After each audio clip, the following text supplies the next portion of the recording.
Oh, jam!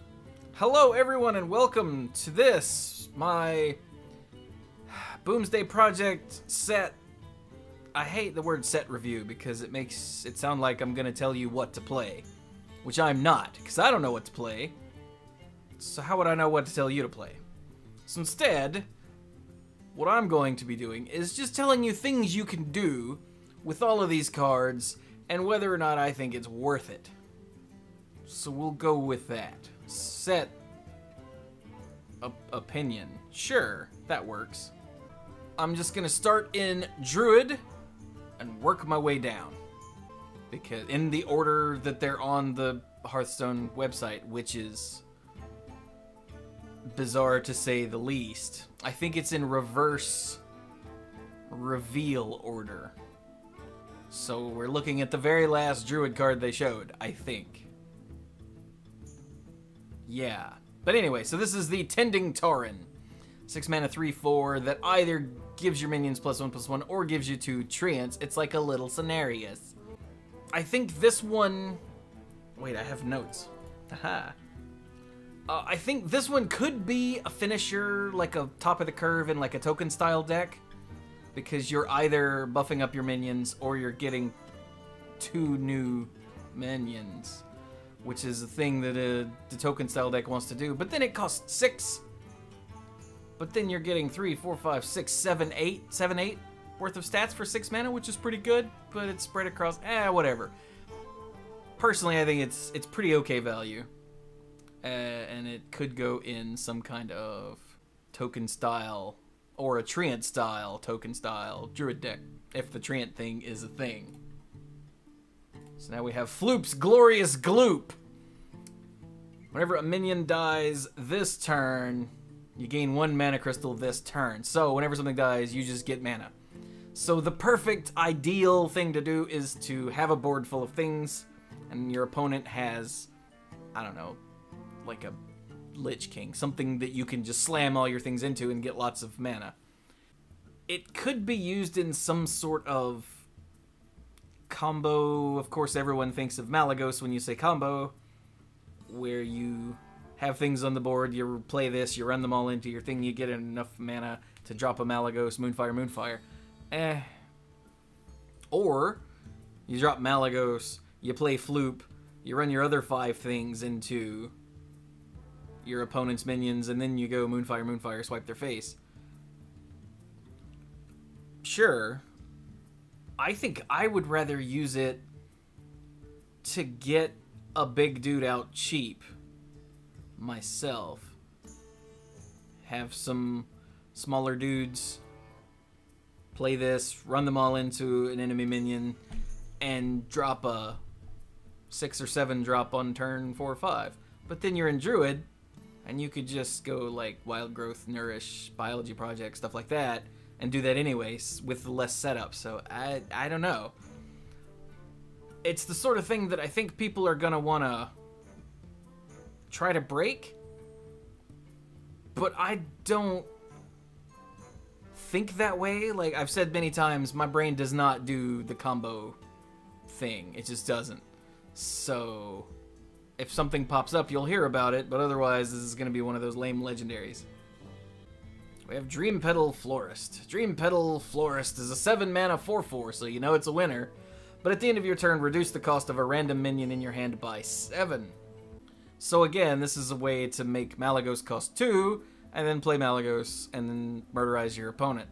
Which is awesome, you know, whatever.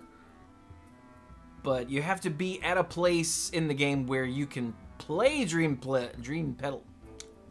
Let's try this again. Where you can play Dream Petal Florist for 7 and not get punished for spending 7 mana on a 4/4. So I think that keeps its power level in check, which keeps it from being overpowered, I think. That said, this is totally going to be in multiple Trollden video highlights, because it's comedy. But even without going full combo, you're trading tempo right now for tempo later. I mean, if you can afford to play a Dream Petal Florist on turn 7, or on 7 mana, and just get a 4/4, and then next turn, let's say, drop a 1-mana Lich King. That's kind of insane. But you can't guarantee that unless the Lich King is the only thing in your hand. I think it's fine. I think someone will find a use for it. I don't think it'll be me. But I don't think it's going to break anything wide open. Okay, you can play it with the enchanter thing that doubles end of turn effects. Sure. That way you reduce the cost of one thing by 14, or you reduce the cost of two things by 7. That could be neat. You know. Oh my god, the juicy Psych Melon. A 4-mana Druid card that says, draw a 7, 8, 9, and 10 cost minion from your deck. Whew. So this is the thing you play at some point when you know you're going to make it to the late game, so that you have gas in the late game. Like Wild Growth, Biology Project, Wild Growth, next turn, like Nourish for mana crystals. And then Juicy Psychomelon, and you've given up your first several turns, but your next several turns are set. I don't know. And that's only for max value. Like, this also says 4 mana, draw that 1 9 cost thing that you desperately need. Like, you don't have to go for full value if you just have to ensure that you have, you know, 2 cards. I don't know. It seems like it's really freaking solid. And really powerful. But then only if there's a deck for it to go in. And this might be powerful enough to build that deck because this card exists. Ah, it was just pointed out it's also a refill for ramp decks. That's a good point. Back in the day, for the old ramp druid decks where you would only play huge minions and ramp spells, the problem is, oh, what was it? Astral Communion. The problem would always be that you would draw 1 card a turn and then cast it. So Juicy Psych Melon would fix that problem. Granted, Astral Communion isn't a thing in Standard anymore, but ramp decks do tend to go blah, and vomit out their hand with ramp spells, and then I have to draw a card. But then you have things like branching paths and whatnot to help with that, so I don't know. Like I said, I think it's good. I think it's powerful. And if there's a deck for it, it'll go in it. And if there's not a deck for it, this might be the reason to build the deck. Gloop Sprayer. 8 mana, 4/4. Wonderful stats. Battlecry, summon a copy of each adjacent minion. So you drop this next to your 6-drop and your 7-drop, right between them, and then you get a copy of each one. Sure. It's so expensive. And I think it has to be so expensive, because otherwise it's going to be insane. But it's so expensive that it might have priced itself out. I guess if you play a Lich King and your opponent doesn't kill it, and then you drop this next to it, that's just amazing. But I'm trying to envision a world where you have 2 large things that you want to copy and room to copy them, and can afford to drop an 8 mana 4/4. So I think that the power level of this card is, the power potential for this card is insane, but practical application, it's kind of Now here's the thing, the Mulch Muncher. A 10 mana 8/8 mech with Rush, that's important, that costs 1 less for each friendly Treant that died this game. So I have a list of Treant cards. In Standard, we've got Witchwood Apple, Soul of the Forest, Force of Nature, Living Mana, Cenarius, and then we have Landscaping, the Tending Tauren, and that's it. But still, that's a lot of cards. And Living Mana by itself makes this card kind of nuts. Landscaping is a card you might want to play anyway. Let's just show that real quick. 3 mana, summon 2/2/2 Treants. It's 4/4 for 3. 2/2/2s. It's going wider than a single 4/4. It's probably pretty okay. It's if a Treant Druid becomes a thing, this is going to be why. This is the glue that makes that work. And then you play Living Mana or something like that on top of that. And then your Mulch Muncher. The ideal thing is to make this thing cost 1 or 2. Get it out, punch something big and scary, and then use the rest of your mana for other things. Yeah, I think these 2 cards will be the reason to do a Treant thing if that becomes viable. And of course, for those of us on a budget, you just put all the Treant things in a deck and hit people with 8/8s. Hey! Sounds like fun. Speaking of Treants, we have the Dendrologist, a 2 mana 2/3 battle cry. If you control a Treant, discover a spell. If you're doing the Treant thing, this is probably pretty good.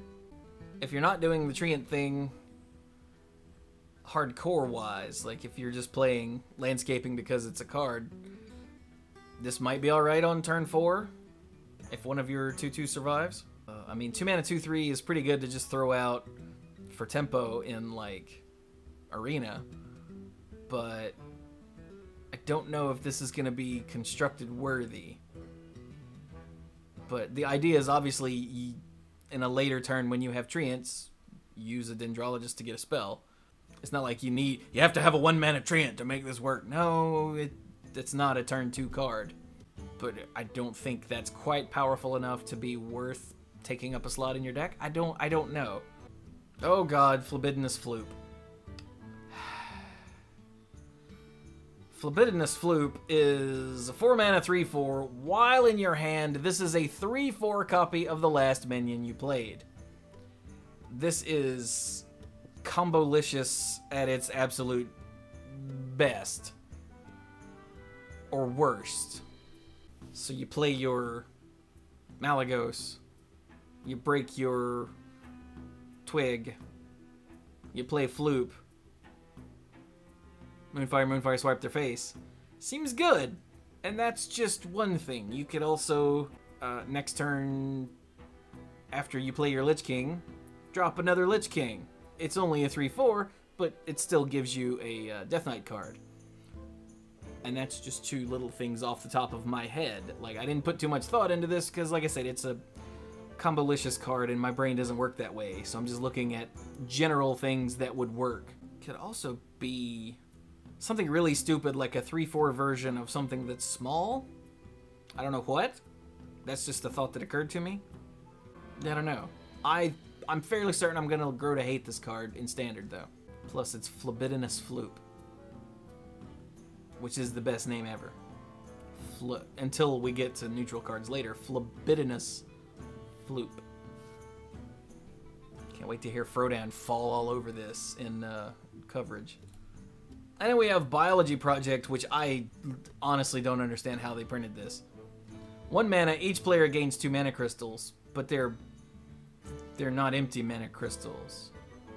So you get Biology Project, and then you Wild Growth. And then next turn you Nourish. What? Like... And you're sitting on 46 mana while your opponent's like, I got 4! Like, it's symmetrical, so you both get 2 mana crystals, but they don't get it till their turn starts. You get it now. This card is nuts. Plus, if you're playing against, like, a control deck, they might not be prepared. If you're playing against an aggro deck, this might be a bad thing to do, because they'll go, hey, look, 3 mana crystals on turn 1, blah, blah, blah.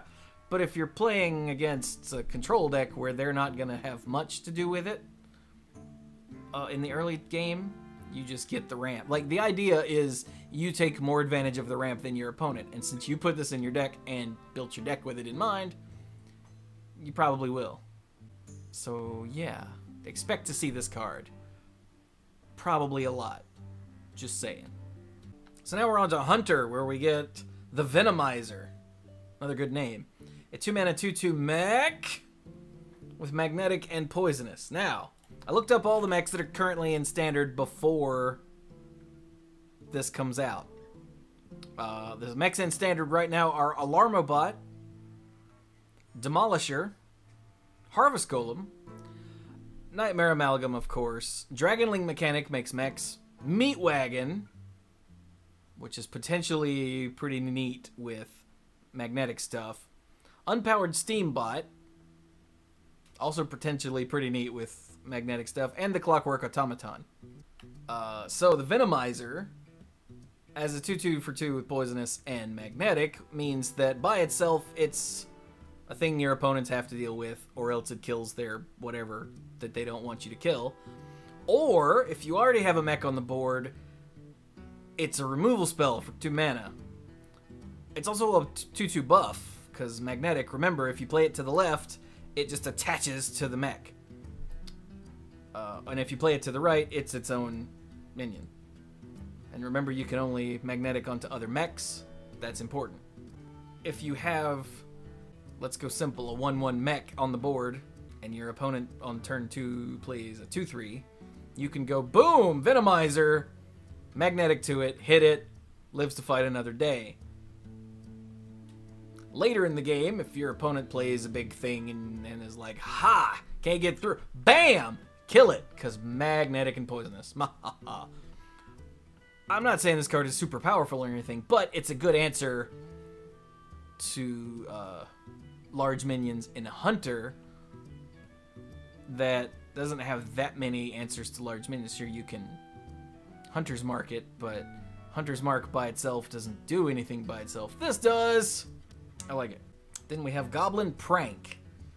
2 mana, give a friendly minion +3/+3 and rush. It dies at end of turn. I've been playing several versions of deathrattle hunters here lately, including the Egg Hunter. This card is just gonna be nuts. Drop this on a Devilsar Egg. It's a 3/6. Run it into one of your opponent's minions to kill it. Then you get a 5/5. Or if you put it on a minion that's already on the board, you just hit him in the face for whatever +3, and then you get a whatever. I guess you put it on anything when it's close to the end of the game and you just hit them in the face and win with 3 extra damage. That's cool. Oh, it's got, you could put it on your terror scale stupid 3/3 guy. So you play him to get the 5/5 out of your egg, and your opponent goes, holy crap, we gotta kill that egg before they get lots more 5/5s to kill your egg. And now you've got a 5/5 and a 3/3. You can kill something huge with the terror scale guy, and then it's just another use. My brain is trying to cast out to that deck, but since I don't have the deck open in front of me, I'm kind of an idiot. I think this card is good. I don't think it's like super good, but I think this card is good, and I'm gonna put it in an Egg Hunter deck of some sort to see how it works. Flark's Boomzooka. 8 mana, summon 3 minions from your deck. They attack enemy minions, then die. I mean, if you're playing some kind of deathrattle hunter, I guess. Like the eggs won't attack, so they'll just jump out and die and leave you with 5/5s. They're not. It's not. I don't know. It's a potential board clear style card for a hunter, which Hunter doesn't really have. But so if you're playing this in like a Kathrena Hunter deck with your charged Devilsars and whatnot, they jump out, hit minions, and then die. That doesn't do you any good, really. If you're playing this in like an egg style Hunter deck, you have a lot of little dudes that jump out and hit things and then die. And that doesn't really do you 8 mana worth of. I don't know.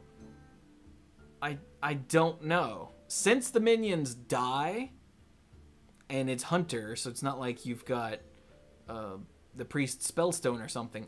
I don't know. I see no world in which this is useful myself, unless you're playing like just a bunch of minions in a deck, and you just really want to kill things. I don't know. I got nothing. I don't see how this is worth 8 mana myself. You have no control, as far as I know, over what it hits. You have no control over what it grabs from your deck, other than building your deck with only a few things in it. But if you're going to do that, then the minions will...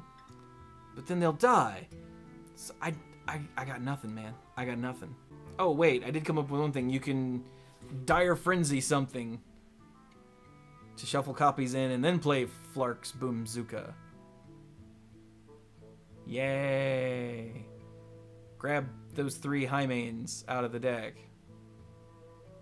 I don't know. I don't understand this card in the slightest. Then we have Necromechanic. A 5 mana 3/6, your deathrattles trigger twice. So it's a Baron Rivendare that's not completely pointless, stats-wise, but it is a 3/6 for 5, which is kind of bad. I mean, obviously this goes in a deathrattle deck of some sort. Like, I really want to play Kathrena, have her survive, and then go Necromechanic Playdead to get 2 big things out of the board. The problem is, by that point in the game, most of the big things are already out of the deck, so there aren't 2 to get. Or one of them is a taunt. And for 5 mana, 6 with a Playdead, I don't know if this is worth putting in an egg Druid deck? I don't know. I mean, I'm probably going to try it as a one-of to see how that works. I don't know. It's a fun card that'll let you do crazy stuff, but I don't know if it's a good card. It's definitely awesome, though. Getting 2 high main triggers to have a full 4 hyenas when you trade in your high mains seems pretty good. Secret Plan. 1 mana, discover a secret. I can see this going in a Spell Hunter deck as a way to give you another secret. You know, depending on what you're playing against, you can get an explosive trap or a wandering monster. Think, oh, they've got a big thing, I better get a freezing trap, or something stupid like a what's the stupid one? Rat trap. And also, this lets you play secrets and Keleseth in the same deck. I'm just saying. I don't know if it's worth putting in the deck for that, but it's a thing you can do. Bomb Toss.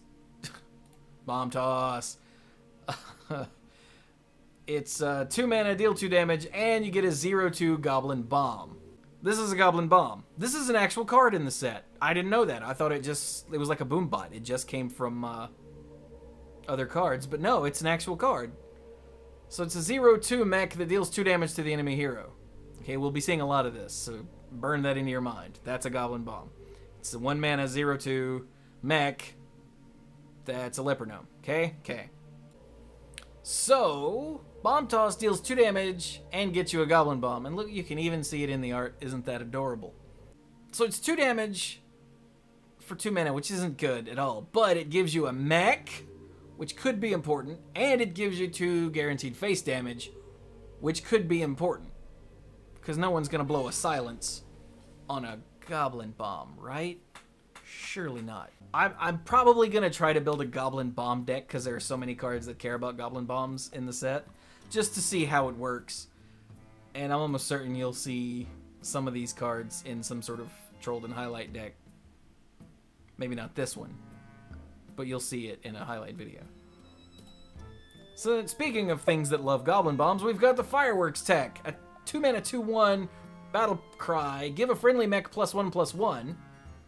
If it has a death rattle, trigger it. So this is really cool with the Goblin Bomb. It makes it a 1/3 and deals 2 damage to the enemy hero. Hey! Spider Bomb also loves this card. Makes it a 3/3 and kills an enemy minion. Hey! By the way, Spider Bomb, a 3 mana 2/2 mech with magnetic, death rattle, destroy a random enemy minion. It's a deadly shot.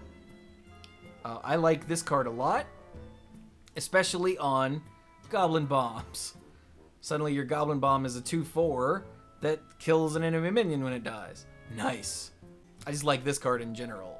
This is a pretty awesome death rattle in and of itself, and it's pretty awesome death rattle to give to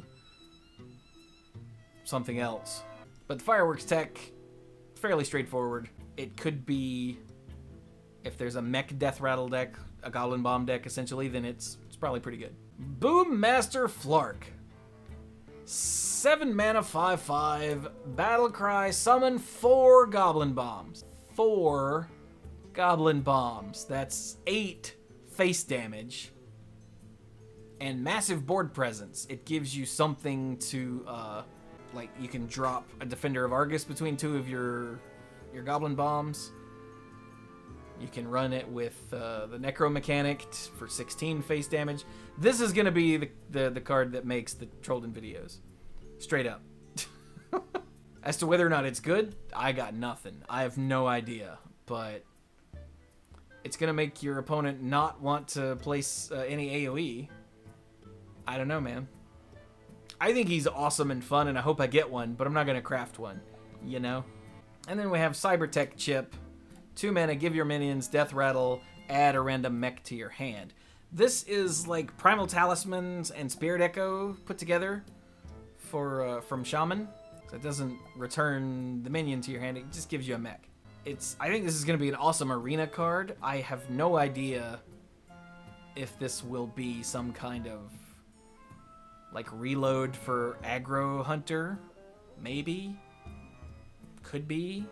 My brain tells me this is an awesome arena card, and that's about it. But you never know. You never know when it comes to lots of essentially free resources. So now we go to Mage, where we have a research project, which is Cold Light Oracle without the Cold Light Oracle. It's just the Cold Light. Whatever. 2 mana, each player draws 2 cards. Boom, done. Now, there were Mage decks that were trying to dig through their deck that played Cold Light Oracle because it was draw 2 cards. And it didn't matter if your opponent got 2 cards. And those style decks will play Research Project almost certainly, because for 2 mana, drawing 2 cards is kind of nuts. It's one better than Arcane Intellect when it comes to digging. And if you're playing a deck that wants to dig hard to find certain things, then that 1 mana makes more difference than giving your opponent 2 cards in theory. Quest Mage? I almost said Quest Priest because I've been playing that. Quest Mage would run that. Freeze Mage used to run Cold Light Oracle. Stuff like that. Other than that, I think this works really well with this Hand Mage thing that they've got going on here. But if that's all you're using it for, maybe play Arcane Intellect instead?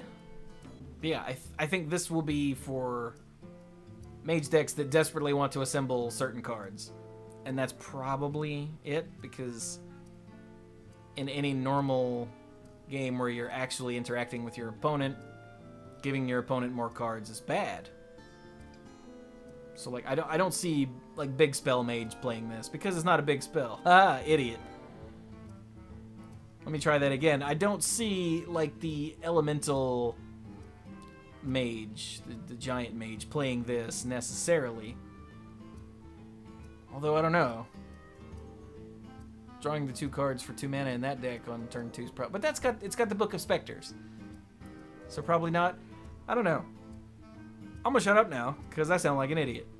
Oh, this is also good against the control meta. All those times where your opponent, who is probably me, is sitting there with 8-9 cards in hand. You drop Research Project and burn 2 of their cards. They're not gonna be happy. I will hate you. Oh yes, I will hate you. And I play Mountain Giant in like 3 decks right now, so please don't do that to me. But it does have that use, burn cards against heavy control meta. So then we have Astral Rift. For 2 mana, add 2 random minions to your hand. This is a really strange card for Mage. When I first read this, I was like, because it feels like a not Mage card. So of course the obvious comparison is Unstable Portal, but that was 2 mana to get a random minion that costs, was it 3 less? Yeah. So, I mean, this is good in the whole hand Mage thing that they've got going on here that does things based on the number of cards in your hand. I think this will be pretty neat in Arena. Not necessarily powerful, but neat, because it gives you 2 more things that you can immediately do stuff with. Yeah, I don't know. 2 random minions is way too wide to think about, because random minions can be from any class, at any cost, at anything. So you could get 2 absolutely nutso cards, or you could get I don't know, a Primal Fin Lookout and I don't know, a Wisp. So the scale of possibility on this is so wide that I don't think it'll see any competitive play, but it's certainly fun and neat. If you're playing Casino Mage, hey, it doesn't get much more casino than 2 random minions. Ah, here we go, Hand Mage. 6 mana, 3/3 Meteorologist. Battle Cry deals 1 damage to a random enemy for each card in your hand. Now, the best case scenario for Meteorologist is 9 damage, right? So that's a 6 mana 3/3 that casts Arcane Missiles 3 times, which is a 3 mana 3/3 and 3 Arcane Missiles. That's best case scenario, and that's only... Alright. I mean, that's pretty good. But the vast majority of the time, you're not going to be shooting 9 missiles. So, I'm not sure. He seems kind of underpowered. I'm thinking this is going to be really good in Arena. Not really good. It's going to be an Arena card. And not necessarily super constructed viable. That said, if you do end up with 9 cards in your hand, 9 or 10 cards in your hand on turn 6 a lot, put it in the deck and see what happens. But, like, the problem is, you're probably not affecting the board a lot if you're hoarding cards in your hand. And this is after, like, turn 5 and 6 mana for your opponent are so good. What's that 2/2 that I have the blind spot for? Fungalmancer. I never see Fungalmancer coming, ever. I don't know why. I just don't. I'm an idiot. But after adding 4 extra toughness to the board, like, this guy's kind of... It's kind of terrible. I don't think he's that good. Oh dear God, Luna's Pocket Galaxy. There are a lot of cards in this set, I've noticed, that are giving up tempo now for insane tempo later. And this is like the biggest one. For 7 mana, you change the cost of minions in your deck to 1. So all the minions in your deck cost 1. This is amazing if you haven't drawn your Antonidas yet. If you have drawn your Antonidas, and I guarantee you, you draw Antonidas the turn before you draw Luna's Pocket Galaxy. Yeah, that's how my luck runs anyway. And then you go... But hey, you've still got Malagos in your deck, right? Nope, you drew him the turn before. So... but if you have a lot of minions in your deck that are expensive... Surely you haven't drawn all of them. Like, you still got the Alexstrasza in your deck. A 1-mana Alexstrasza is kind of stupid. You've got your Lich Kings, that sort of thing, you know. So there's more cards in your deck that you haven't drawn yet. But then you have to draw them, which is the other problem, after you make their cost 1. It's combo-licious, but it's not reliably combo-licious, because if you draw any of your combo pieces, you don't get the cost reduction. So I don't think it's reliable as a combo deck. Again, if you're playing a mage deck with like lots of big minions, or some big minions and some mid-sized minions, like, you can get some pretty insane tempo later. So if there's some sort of like... I already play a heavy minion-based deck. Whoa, hang on. Will this work in the Elemental Mage? I don't ever want to spend 7 mana and not be doing something in that deck, so probably not. That's the real limiting factor, is the fact that it's 7 mana to do nothing right now. Doesn't do anything right now.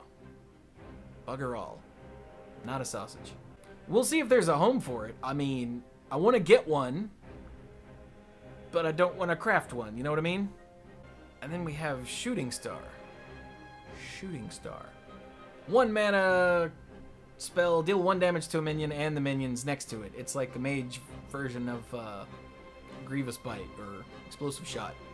And with the spell power stuff that they have going on, you might want to play this as opposed to Arcane Explosion. If, like, Odd Paladin... Yeah, if Odd Paladin continues to be a big deal, then... This is tech against that, but nobody really plays Arcane Explosion for that, so I don't know. It's just another mage spell that is situational that you will be able to discover from things or get from various like Kabbalist tome style effects, whatever. So I think it's good that this card exists for things like that, but I don't necessarily think it's one that goes in decks itself unless you're just really vulnerable to aggro rush. And then why aren't you playing Arcane Explosion? Does the 1 mana make that much difference? I mean, it might. I don't know. Hey, look, spell damage. Cosmic Anomaly. A 4 mana 4/3 elemental with spell damage +2. It's got okay stats. It's not great. I mean, a 3 mana 4/3 is good. A 4 mana 4/3 is okay, but spell damage +2 is pretty huge. And if spell damage needs to be a thing, this is in, man, because this is good. Plus, it is an elemental, which could matter. Then we have the Celestial Emissary, who I actually like more because of the 2 mana 2/1 elemental again. But the 2 mana, your next spell this turn has spell damage +2, lends itself more to burst damage. Warning, do not play Celestial Emissary and then try to coin something out, because you'll give your coin spell damage, which doesn't do anything, sadly. So just warning you, don't do that. Don't do that. So the first thing I thought of was, oh dude, with a coin you can go like Emissary and then coin out a... That seems dumb. Don't do that. Because it's not your next spell that does damage. It's your next spell. So you're like, Emissary, oh, I should draw 2 cards first. Well, you've just given your Arcane Intellect spell damage. Hey, dummy. You saw that happen on a Disguised Toast video? Huh. That's pretty funny. But yeah, like I said, for the burst damage effect, 2 mana is better than 4, because then you can do more things.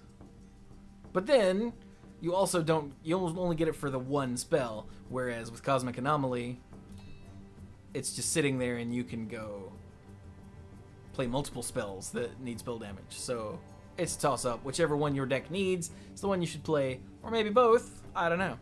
So you have Astromancer. A 7 mana 5/5 battlecry, summon a random minion with cost equal to your hand size. Now, Faceless Summoner was a 6 mana 5/5 that brought a 3-drop with it. And it saw some play in certain decks. I think Astromancer, again, if you constantly have a full hand, is probably pretty good. Like if you're dropping a 7-drop and getting a 5/5 and another 7-drop, I think I'm okay with that. That's all I got. If you can get for 7 mana a 5/5 and like another 5, 6, 7 or higher drop, it's probably pretty good. Yeah, I'm probably gonna give this a try in a Control-y Mage, because why the hell not, right? Granted, some of those minions are pretty bad, like the understated ones who have crazy battle cries or something. Maybe a 5 or 6 drop isn't quite good enough. Maybe you need to go 7 or higher to ensure that you get full value out of this thing. But in a pinch, you know. Unexpected Results. 4 mana, summon 2 random 2-cost minions, and it's improved by spell damage. Which is why I kind of wish they had named it Spell Power instead of Spell Damage. But I guess Spell Damage is more obvious. Duh. Summon 2 dudes. That matters for spell damage. So if you play your Celestial Emissary, you get a 2/1, and then you play Unexpected Results, and you get 2 4-drops.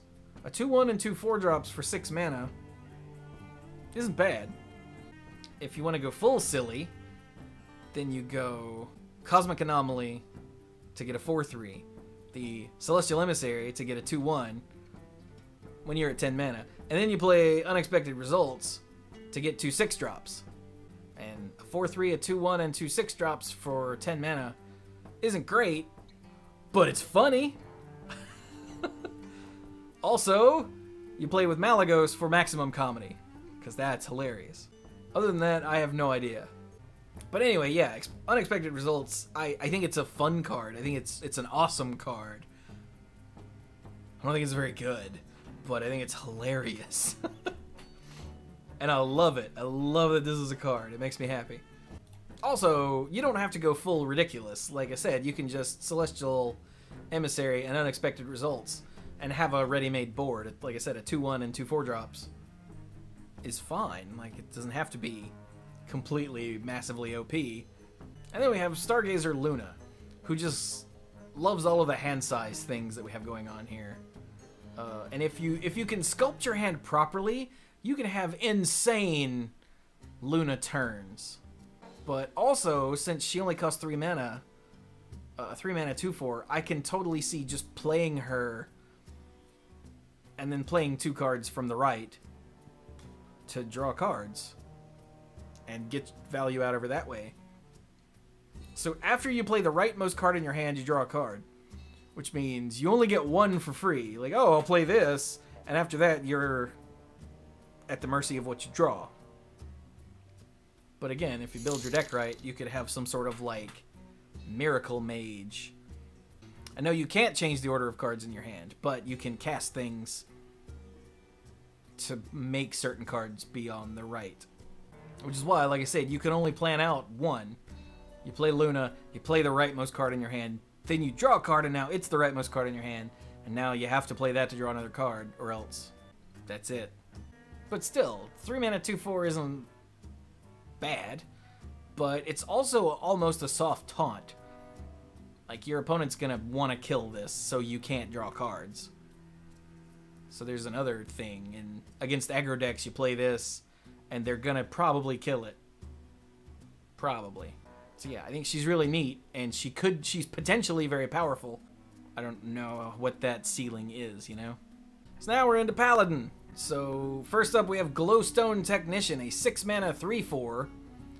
With the battle cry, give all minions in your hand +2/+2.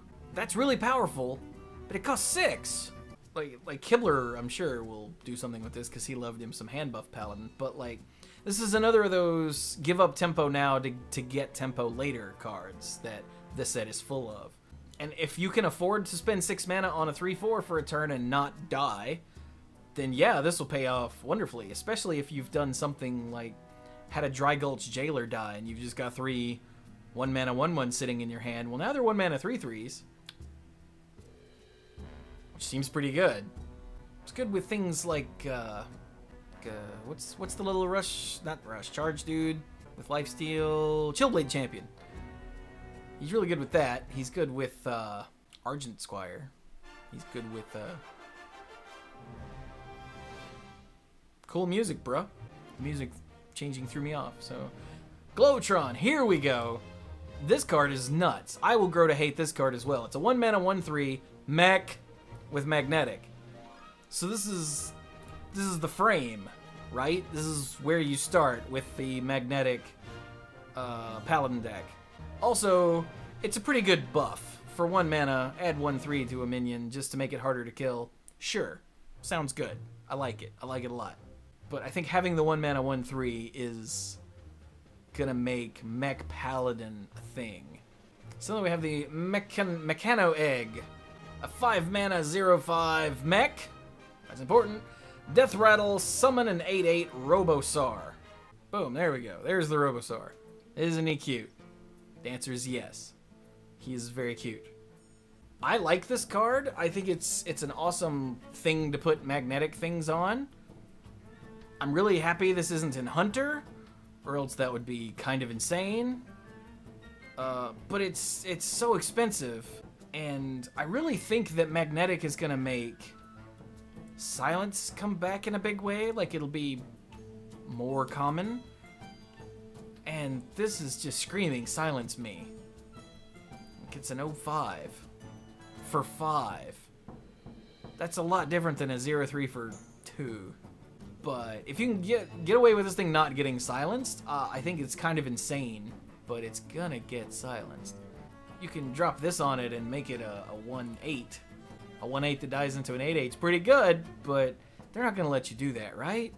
This is not gonna let you do that. So I don't know.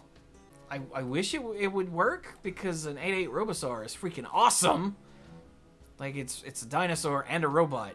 They're the two coolest things ever, except for ninjas. So, also, I can see this being either completely worthless or absolutely busted in Arena, depending on your deck. Prismatic Lens.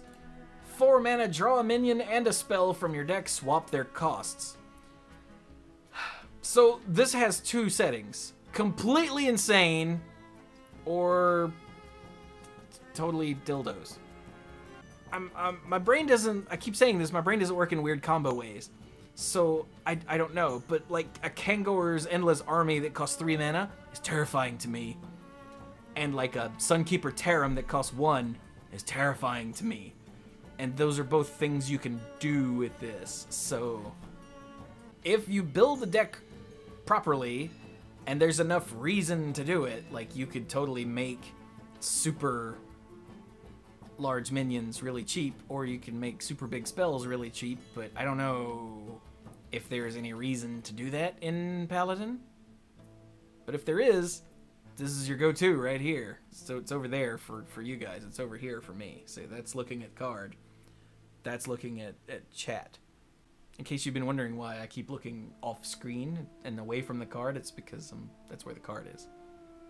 Anyway, Shrink Ray, 5 mana for a super equality thing. Set the attack and health of all minions to 1. That's a lot. You've already got equality to kill things, and it's really expensive, so I don't know if it's... I don't know what this does that equality doesn't already do. Like, equality Pyromancer or equality Consecration. So what do you need Shrink Ray for 3 extra mana? I don't know. Like, it's a oh god don't kill me button. So okay, all your stuff's 1/1s, but again, you've got equality for that if that's sort of deck. Like, if equality if equality in the future moves to the Hall of Fame, then yeah, this card's awesome. We've got equality, so I don't understand. Maybe I'm missing something. I'm probably missing something. Oh god, Crystal Smith Kangor. Kangor, a 2 mana 1/2 who's not a mech. Thought he was a mech, not a mech. With Divine Shield and Lifesteal, and he says your healing is doubled. So I looked up healing in Paladin, and I came up with not much. Like, you've got Chillblade Champion, you've got Benevolent Jin, and you've got True Silver Champion. It also makes Blackguard hilarious. Remember that guy? Who, whenever you're healed, he deals that much damage to a random enemy minion. And the Uther of the Ebon Blade gets really funny, because swing into something for 5, gain 10 life. Seems good. I mean, if you're gonna make some kind of control pally, you're probably gonna want lots of life gain, and you're probably gonna want Crystal Smith Kangor. I love Control Paladin. I don't know if there's enough to make that happen. I don't know. I tried to make Control Paladin work for way longer than I should have after Witchwood came out. Didn't work.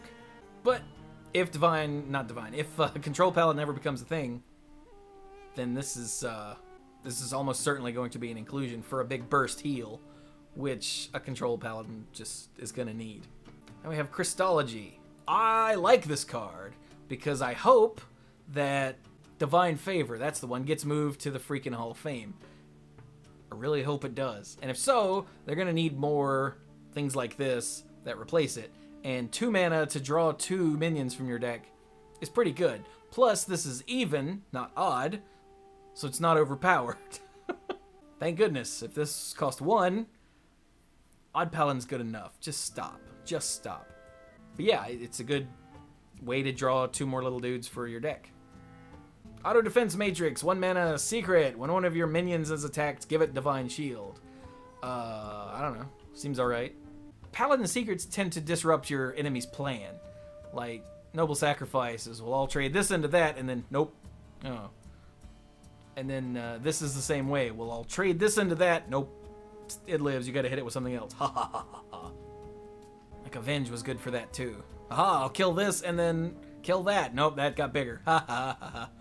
I don't know if it's good enough to see play in decks, but the fact that you can get this from things, I think it'll be good.